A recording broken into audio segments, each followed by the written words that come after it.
আগুনের লেলিহান শিখায় পড়ছে ইরানের সাউথ পার্টস। নিমিষেই ছাই বিশ্বের বৃহত্তম অন্যতম প্রাকৃতিক গ্যাস ক্ষেত্রটি। মার্কিন সামরিক বাহিনীর সহায়তায় দেশটির বেসামরিক স্থাপনায় চলছে আক্রমণ। তাদের যৌথ হামলায় ইরানের পশ্চিমাঞ্চলীয় দরুদ প্রদেশে প্রাণ গেছে অনেকের। আগ্রাসনের জবাব জোরদার হামলা দিয়ে দিচ্ছে ইরান।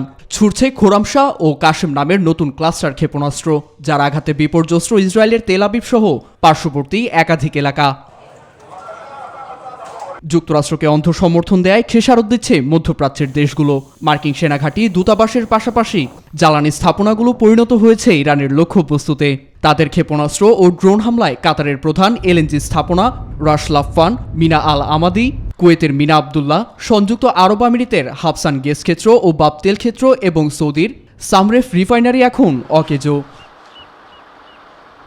ইরানের মরণ কামড় থেকে বাঁচতে রিয়াদে এক ছাতার নিচে মধ্যপ্রাচ্যের 12 দেশের পররাষ্ট্রমন্ত্রী তেহরানকে হামলা বন্ধের আহ্বান জানিয়েছে তারা। এছাড়া তেহরানের বিরুদ্ধে সামরিক পদক্ষেপ নেয়ার হুঁশিয়ারিও দিয়েছে সৌদি আরবের পররাষ্ট্রমন্ত্রী।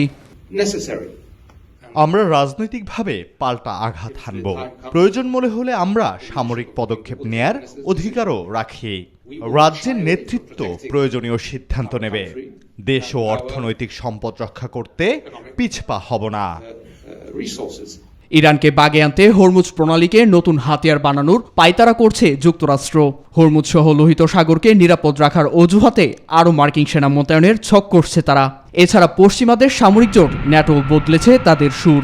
মহাসচিব মার্ক রুটে জানান, আন্তর্জাতিক সমুদ্র সীমা ও হরমুজ প্রণালীর নিরাপত্তায় মিত্রদের সঙ্গে কাজ করতে প্রস্তুত তারা।